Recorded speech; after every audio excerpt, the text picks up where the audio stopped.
All right, Rabbi, say good morning. Good morning. Let us begin. Begin by thanking our sponsors for this morning's share. To thank our Talmud Torah sponsors for the month of Elul, Shindi and Avram Kelman for dedicating all the shiurim this month in honor of Yechiel's engagement to Alana Falik in memory of their parents, Jerome and Bernice Kelman, and Alexander and Frederica David. To thank Barak, Maya, and Sandy Hoffman, Dara Limas, and Avi Malamed for dedicating the shiurim this month in memory of Ruvain ben Emmanuel. To thank Ayala and Sarah Steinberg for dedicating the shiurim this month in the schus of Refuah Shalema for Shulamis Bas Susha.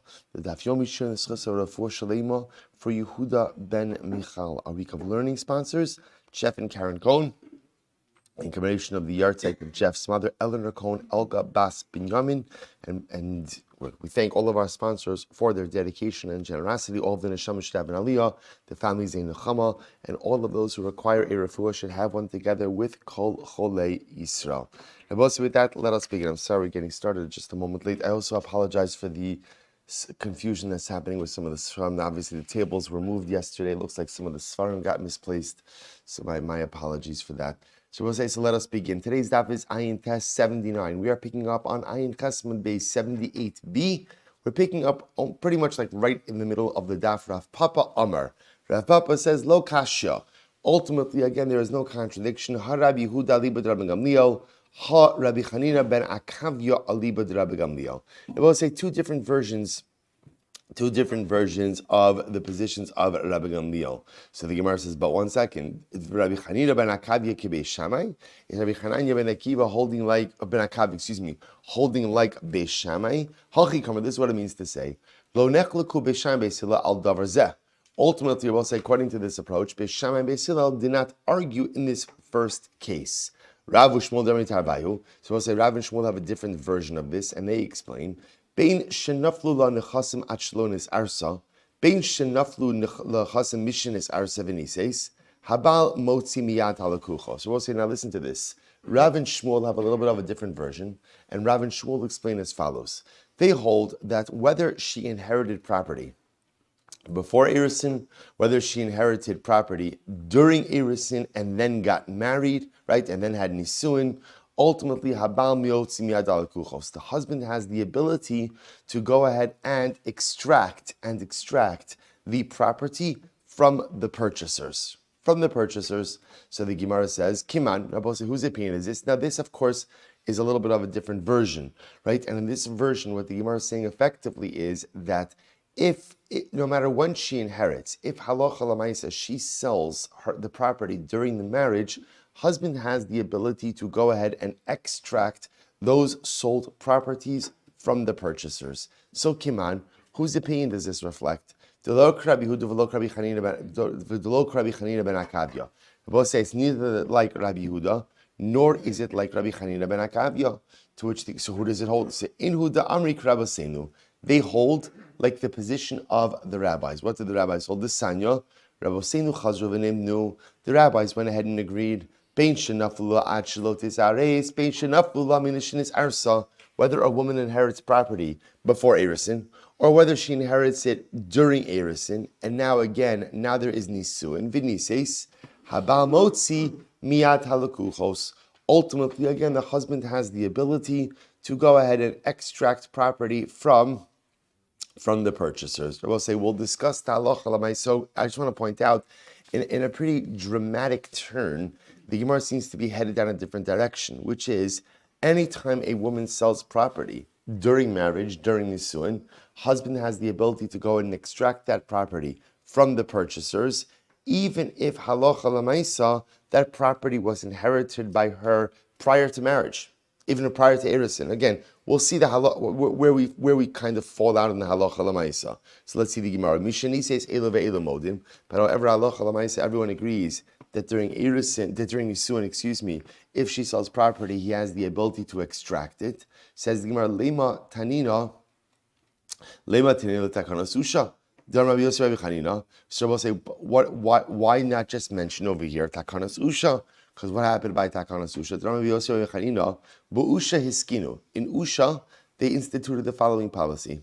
They instituted Ha'isha Shemachra b'nichse mulug b'chaye baila, that if a woman goes in and sells her nichse, her mulug property during the lifetime of her husband, I also remember again, just one more time, the distinction between nichse tzon barzel and nichse mulug.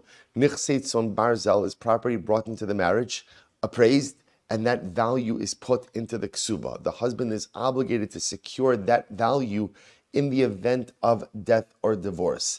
Nichse tzon barzel, that's nichse tzon barzel.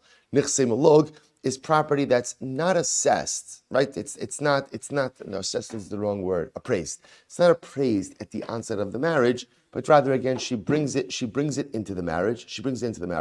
The title remains hers, and ultimately, again, he has the right to go ahead and use peiros. Okay? So now in Usha they instituted that if a woman sells her nichse mulug over the course of the marriage, umesa, and then she dies. What's the halacha? Haba motzi miyad ala kuchos.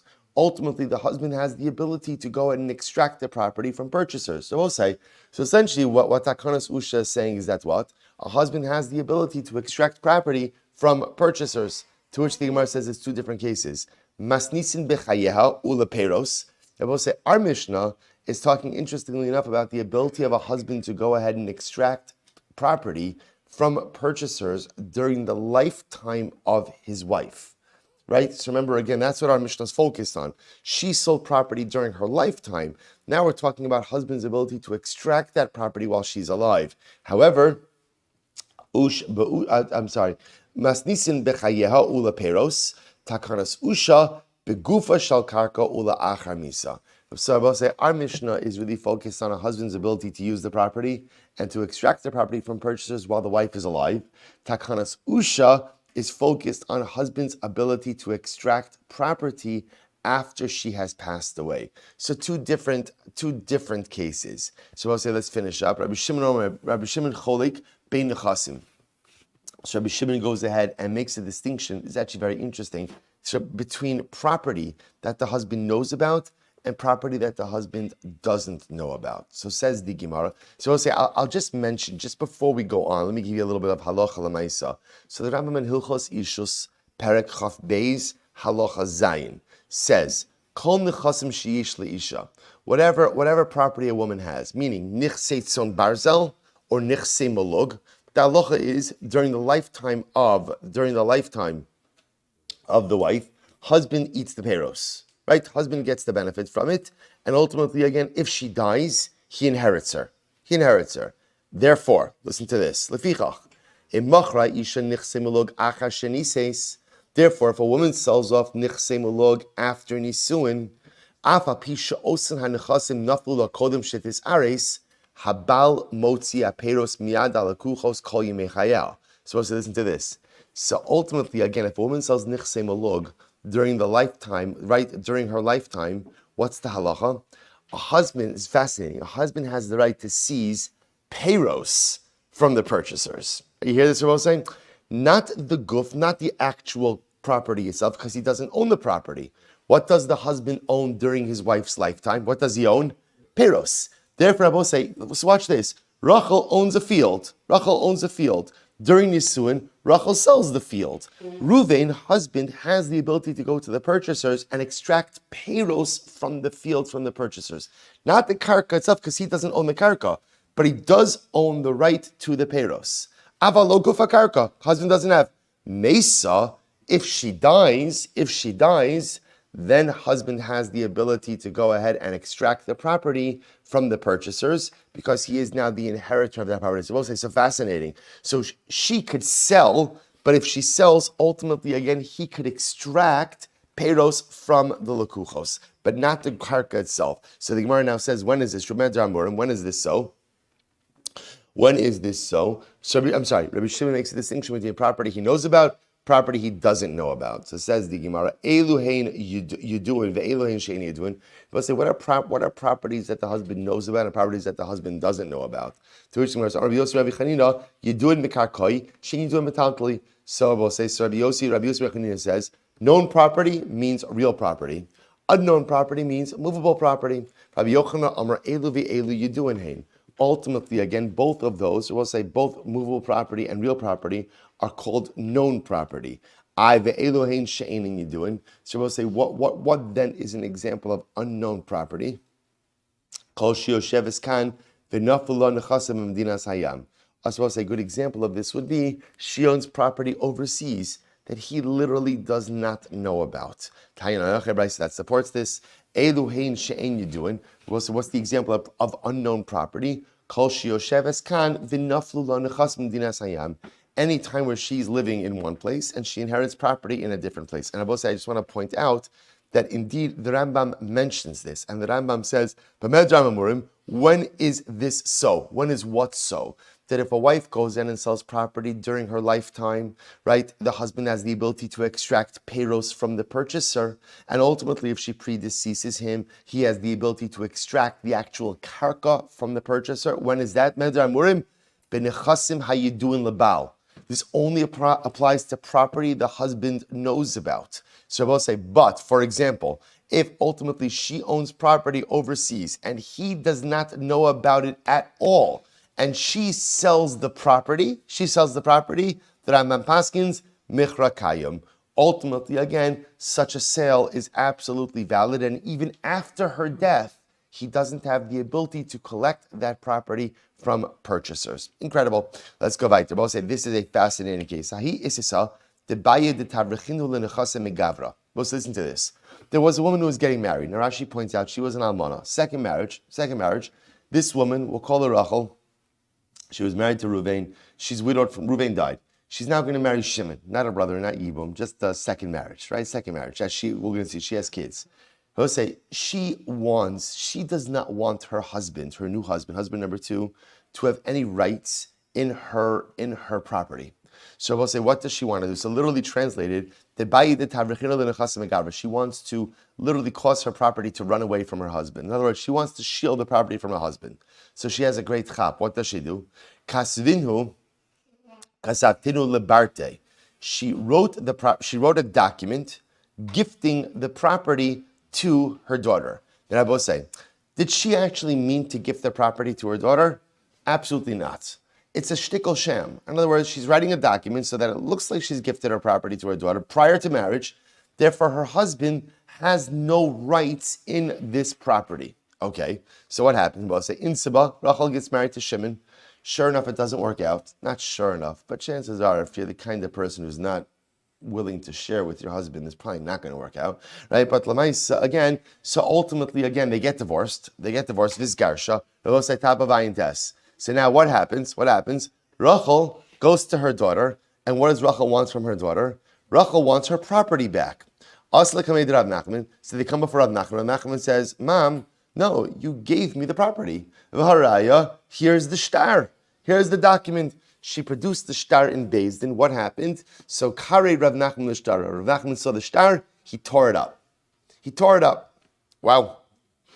So we'll say, so he tore it up. Now, obviously, Rav Nachman, listen to this. So Azul Rav Anan lekamei Mar Ukva. Rav Anan went before Mar Ukva. Amar le Chazi Mar Nachman Chaklo Heichi Makra Shtari Di'inshi. Do you see what Nachman Chaklo? Now, we'll say Chaklo literally means a farmer, right, or a poor person. So this is incredible. So ultimately, again, Rav Anan says. Can you imagine this scene? You're in Beis Din, right? A person produces a shtar. Rav Nachman just tears up the shtar. So ultimately, again, Rav Anan says to Mar Ukva, who is this guy? Right? Look at the Rav Nachman, the farmer. In other words, that was an insult, right? To call the Talmid Chacham the farmer. In other words, look at Nachman, the farmer. What is he doing? He's tearing up people's shtaros in Beis Din. Amar le, ema li, easy gufa de uvde haichi hava. We'll say this is such a good lesson. So the first thing Mar Ukva says is, calm down. Tell me what happened. Let's go through the facts. Because maybe if we go through the facts, right, your assumption that Rav Nachman is not qualified for these matters may be wrong. So Amarle, hachi v'hachi hava. So Rav Anan told Mar Ukva. Ultimately, again, what happened? In other words, went through the whole case. Amarle. So Rav Ukva said, now I understand. Shtar mavreches ka'amrit. So I will say, this is what's called ishtar mavreches. So I will say, this is actually fascinating. What's a shtar mavreches? Mavreches means what? Livroach, to run away. Shtar mavreches is when you write a document for the sole purpose of conveying property to another, not because you want to actually convey ownership to them, but rather what? Because you want to shield it from someone else. So I will say that's this case, right? Rachel's getting married to Shimon. Rachel doesn't want Shimon to have rights in her property. So what does she write? She writes a document conveying ownership to Rachel's daughter. Does Rachel actually have intent to convey ownership to her daughter? Absolutely not. Absolutely not. Varaya, as soon as she got divorced from Shimon, she's coming back to get her property back. The only reason she's writing this document is to create the appearance that the property has been conveyed to another so as to shield it from another party. That is called ishtar mavrachas, a document written for the sole purpose of shielding property from another individual. So the Gemara says, after all, again, Hachi Amar Rabbi Chanilei Bar Idi Amar Shmuel Mora Hora Ani. All right, so we'll listen to this. Rabbi Chanilei Bar Idi said in the name of Shmuel, I am a Mora Hora, I'm a posek. Im Yavo Shtar Mavrachas Liadi Akarano. Wow, that's it. And if a Shtar Mavrachas comes to me in Beis Din, I'll rip it up. Because Rabbi say it makes sense. A shtar like that is meaningless, right? There's no intent to actually convey ownership. Essentially, again, it's a legal fiction. Is there such a thing like that? A legal fiction, right? It's right. You're creating a document that is literally not real. So tear it up. So Rabbi say, Rav Nachman, Taimamai. So Rabbi say, why is that? Why is that? In other words, why is a shtar mavrachas considered to be problematic? So Gemara says, because we'll say in general, a person is not going to put themselves at a disadvantage in order to enrich someone else. So we'll say, so again, that's why shtar mavrachas, people don't just give stuff away. I will say this is in general a good yesod in life, which we all know, especially as we get older. People never give stuff away. And if it has the appearance that they're giving stuff away, there is always something, right? There's always some string attached in some way, shape, or form. So the Gemara says, I would have thought, Hanimili lachrini. The most say the truth is, I would have said that's true with other people. Aval lebarta yahavi. I will say, but maybe in the case of a child, maybe the exception to this rule is one's child, right? In general in life, I don't give stuff away, and if I do give something away, there's a reason for it. Maybe when it comes to one's child, one does engage in a selfless act of giving, to which the Gemara says, Afilu hachi b'makom barti nafshi adifale. It's true, I will say, but still, even with one's child, one's own needs ultimately come first. I will say, the truth is that statement is not usually true in actual child. Parents make sacrifices for their children all of the time.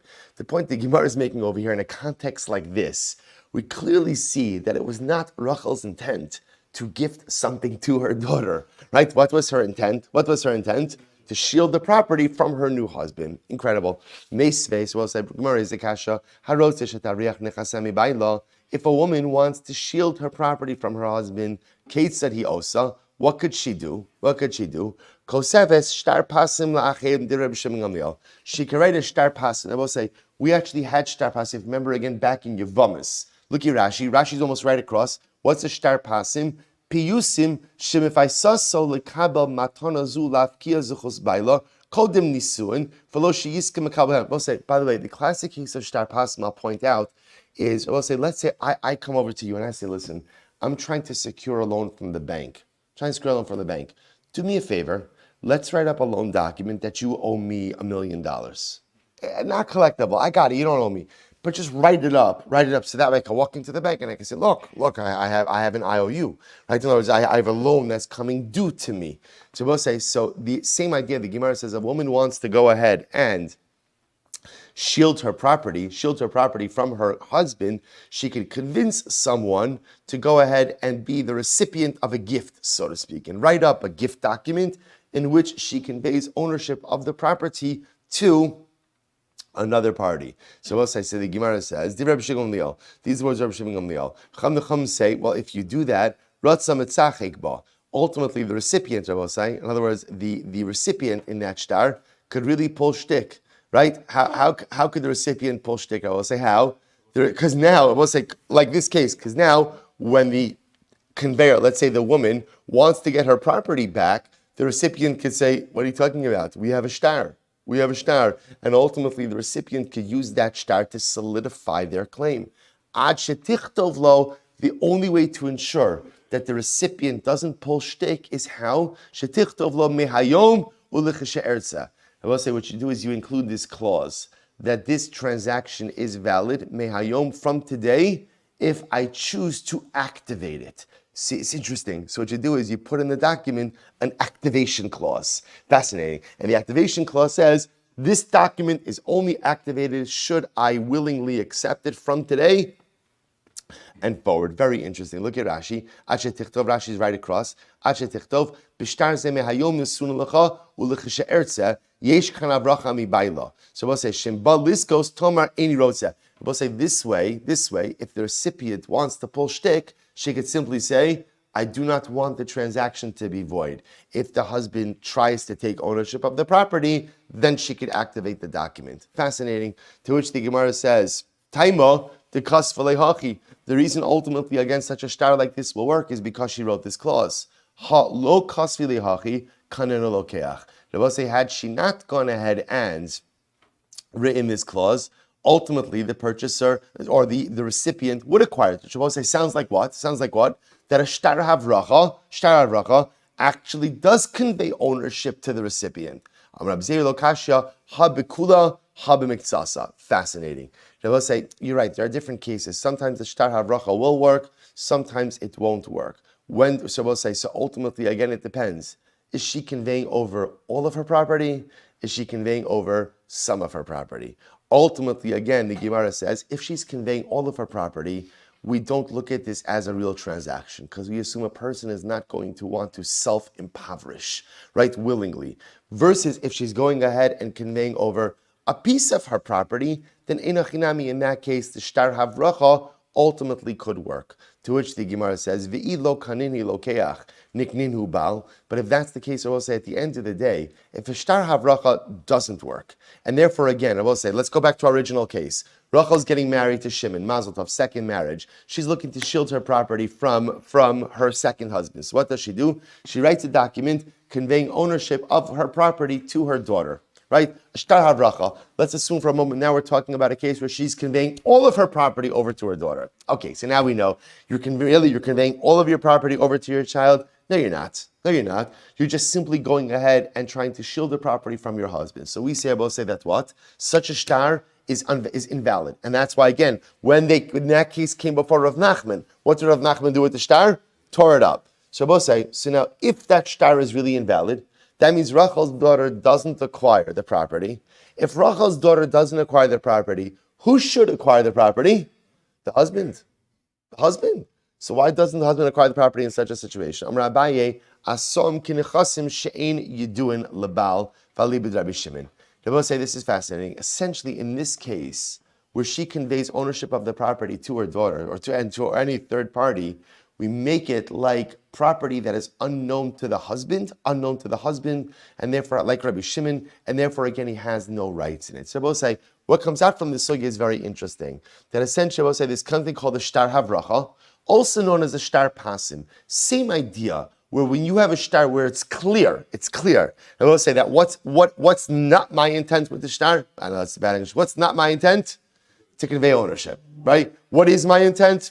Shield property, make myself look richer than I am, whatever it might be. But lamaisa, in that case, Rabbi say halacha lamaisa, there's no conveyance of ownership. Therefore, again, should the recipient try to claim that they are the owner, tear up the shtar, meaningless. But Rabbi say, however, again, the only work shtar havracha is only meaningless in a case where a person's conveying all of their property. If they're just conveying, let's say the woman was just conveying part of her property, ultimately, again, it would work. Good. We'll say Mishnah, fascinating Mishnah. Nafluna ksafim. So we'll say, here's the interesting case. Continuing in these cases where a woman acquires property. Let's say she inherits money. So we'll say, so now what happens? What do you do with money that she inherits? Yilakach ban karka. We'll say this is during marriage. During marriage, she acquires money. So what happens? You purchase property with that money.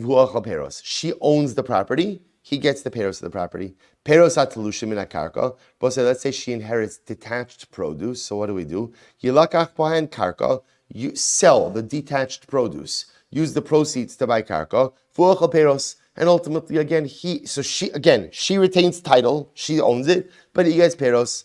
Peros hamichubarim bekarka. Let's say she inherits attached produce. Rabbi Meir, shamin osa kamehi yafa beperos. We assess how much is the land worth with the peros. The kami yafa below peros. How much is the land worth without the peros? That becomes now the value of the peros.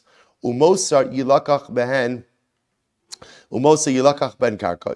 The difference in value is used ultimately again to purchase property. She owns the property. V'uacha peros, and ultimately again he'll eat the peros. The Chacham say hamichubar lekarka shalo. The Chacham say no. If there's attached produce belongs to the husband. V'atalusha min karka shala. Detached produce is hers. What do you do with it? Sell it. V'yilakach ban karka, use the proceeds to purchase land. V'ucha peros, she owns the title to the land, and ultimately again he eats peros. Rabbi Shimon says, this is very interesting. Makom sheyafa kocha biknisaso, hora kocha biyitziasa. So we'll say where the husband has greater rights during marriage, he has lesser rights in divorce. Makom shora kocha biknisasa, where she has less rights, the entry of marriage. Yafa kocha biyitziasa. She has greater rights in divorce. How does this play out? Ketzad, here we go. Peros hamichubarin lekarka. So we'll say, for example, let's say they get married and there's attached produce. So ultimately, again, attached produce belongs to who? Him. That's called peros. Or biyitziasa shela. Yet attached produce at the time of divorce will belong to her. Vatlushim in akarka, detached produce, bechnisasa shela. Ultimately, again, when they enter into marriage, is hers, ubiyitziyaso shalo, and when they get divorced, are his. Okay, so it says, we'll say, let's analyze. So we'll say, so now the first thing we learned is that halacha l'maisa, that if she inherits money over the course of marriage, what do we do with that money? We invest it in karka. So we'll say, now the Gemara brings down a very interesting case. What happens, halacha l'maisa, she inherits money. They have a disagreement as to how to invest the money. What should we buy with the money? So the Gemara listens to this. We'll say here, pshita ara ubati. So we'll say, let's say one of them says we should purchase land, karka, and one of them says we should purchase a home. What's the halacha? Ara. We purchase land. Bati vidikli. One says let's purchase a house, and one says let's purchase palm trees. Bati, we purchase a house. We'll say the idea over here is how do we decide which one? We'll say the goal is you invest the money in whatever holds value the longest. Because obviously that's the goal over here. The goal is we want to protect her keren, right? We want to protect her principal. So we want to put that money into whatever holds its residual value longest. So between karka and a home, put it into karka. Between ultimately, again, a home and palm trees, put it, right? I'm sorry. Bati v'dikli bati. Dikli v'ilani. Palm trees and fruit trees, dikli palm trees, ilani v'gufni. What about fruit trees and grapevines? Ilani fruit trees. Okay, so we'll say all just different examples of how we would invest the money. So the Gemara goes right there. Abba zardasa upeira de kavri. So we'll say it's very interesting. Now transitioning a little bit. Abba zardasa means a forest of sorb trees. Okay, peri de kavri means a fish pond. So amrile peira, amrile karna. So we'll say, how do you look at these items? Are these items considered to be peros, or are they keren? Are they principal? Now we'll say, obviously, again, there's a major nafkamina. What's the major nafkamina?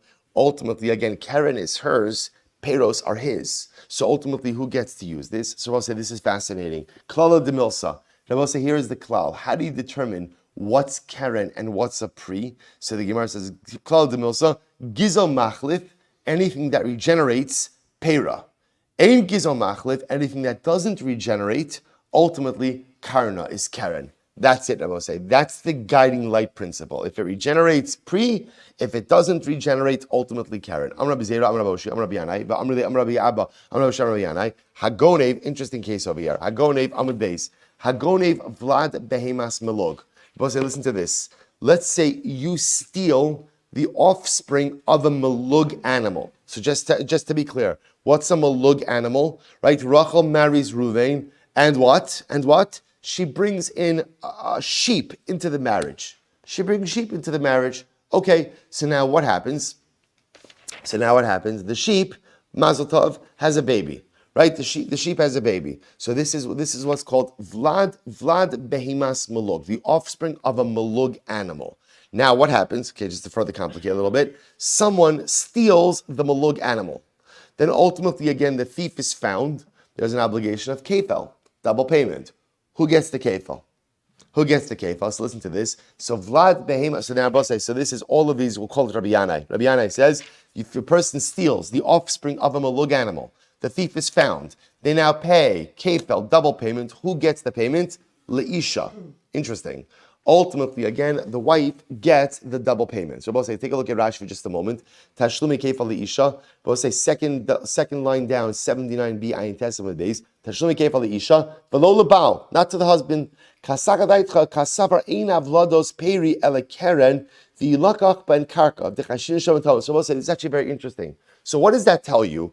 If the wife gets the kefal, what does that tell you? Remember, both say, let's go back for just a second. When it comes to the wife's property, what does the wife have? What does the wife have? Keren, principal. What does the husband have? Peros. The fact that the wife is getting the kefel tells us that what? How do we look at the offspring of the malug animal? Like Keren. Like Keren. Now both say, why would you look at the offspring of the animal as Keren? Isn't that Peros? So both say, Rashi points out something very interesting. Since over here, if the animal dies, there's nothing left, that's called Keren. Right? Because you must remember again, what's Peros? Peros is only if what? If it regenerates. Right? But Lamaisa, if ultimately it can be used up, that's called Keren. So Bepashtos, the Gemara says over here, this is Keren. So Kiman, whose opinion does this reflect? Lo ki Rabbana, v'lo ki Chananya. Apparently it's not like the Rabbana, nor is it like Chananya. This Sanya, here we go. Vlad behemas malug lebal. Both say, get ready for this. Here's the Braisa. The offspring of a malug animal, right? So again, she brings in a sheep to the marriage. The sheep, Baruch Hashem Kanai Hara, has babies. The offspring of a malug animal belongs to the husband. Because we'd call that, what according to the Braisa? What do we call that? Peros. Vlad shifchas malug leisha. But the offspring, let's say I will say she brings in servants. The offspring ultimately, again, of a shifcha, right? That's called Keren, and that belongs to the wife. The Chananya ben Achiyoshia Amar, Asu Vlad Shifchas Melug Kivlad Behemas Melug. Shabbos Chananya disagrees, and Chananya says, no, halacha lamaisa, the offspring of a shifcha is no different than the offspring of the behema. They're both called peros. They're both called peros. Shabbos say, according to the Tanakhama, according to the Rabbanon, ultimately again, offspring of an animal is called a pri.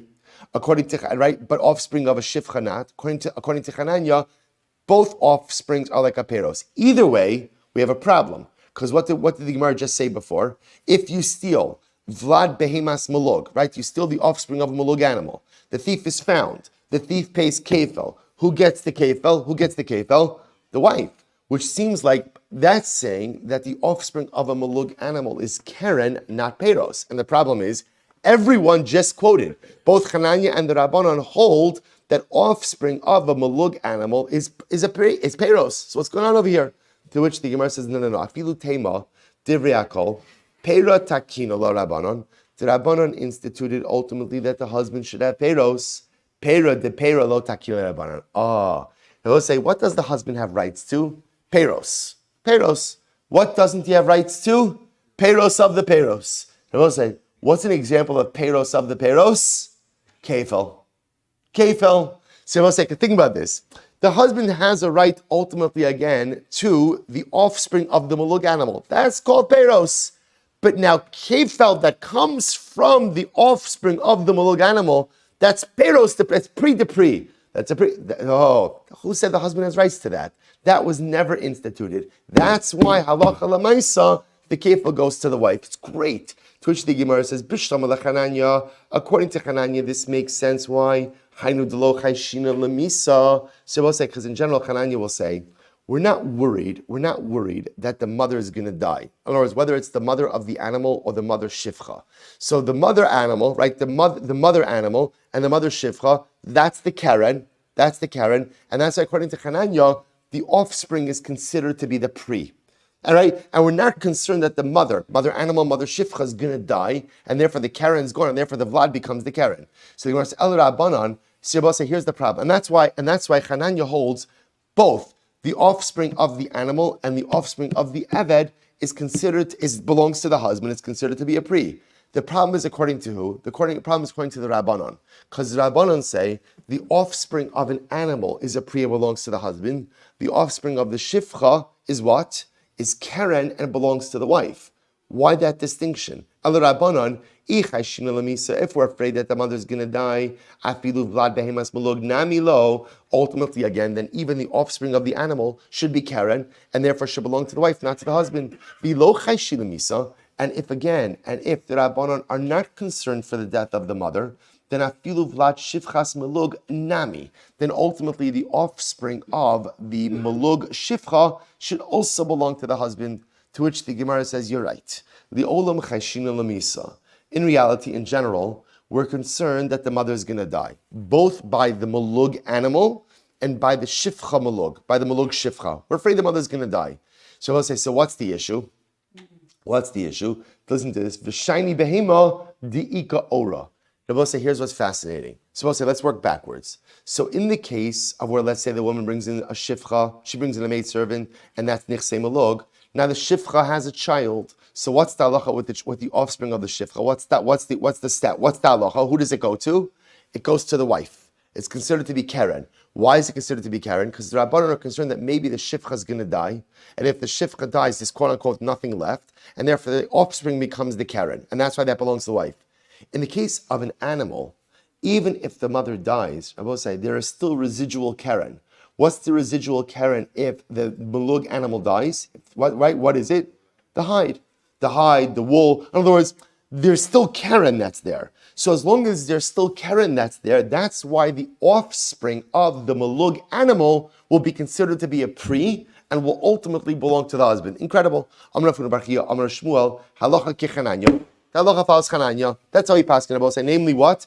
That both the offspring of the shifcha, of the melug shifcha, and the offspring of the melug animal both belong to the husband. They're both called peros, because Chananya says we're not choshesh that the mother animal or that the mother shifcha is going to die. They remain the keren. The two offspring therefore are peros. So Amar Rava, Amar Nachman, Chananya, even though Shmuel said is like Chananya, Umoda Chananya, and Chananya agrees, Sheniskarsha no senes damim v'nat lasan mipnei shevach beis aviha. Shavuot said this is very interesting, right? That ultimately, again, listen to this. So halacha l'maaseh will say, Chananya agrees that let's say the couple gets divorced, right? The couple gets divorced, and now say at this point in time when the couples get divorced, the husband has in his possession, what does he have? He has the offspring of the shifcha, the offspring of the behema malug. That listen to this, that she should buy back those items. She should buy back those items from the husband. Why should she buy back those items from the husband? Mipnei shevach beis aviha. Because let's remember again, where did that property come from? Right? Came from her father's estate. So ultimately, again, she should buy back those particular peros from her husband. Amar Rava, Amar Nachman, hichnisa lo eiz lechalba v'racha legizasa v'tarnagolis lebeisasa v'deka leperosav. So we'll say, listen to this. So let's say she brings into the marriage the following thing: a goat for its milk, right? Or ultimately, again, a sheep for its wool, or a chicken for its eggs, or a palm tree, ultimately, again, for its peros. So we'll say, obviously, so remember, who retains title to all these items? Who retains title? Who retains title? The woman. Who gets the peros? Who gets husband? Then I will say, here's something fascinating. I will say, let's say, this will have to stop, but let's say, halacha l'maisa, he's eating peros to the point of depletion of the keren. Is that permitted? To which the Gemara says, yes. To which the Gemara says, yes. That halacha l'maisa, he's permitted to eat, even if ultimately, again, through his consumption, the keren is depleted. I will say, we'll stop over here. Shkoyach.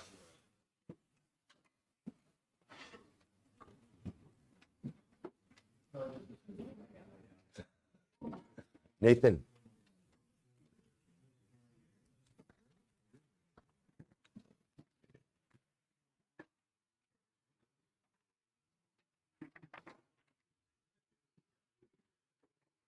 All right, Chevron Zoom, have a great Shabbos, everyone. 7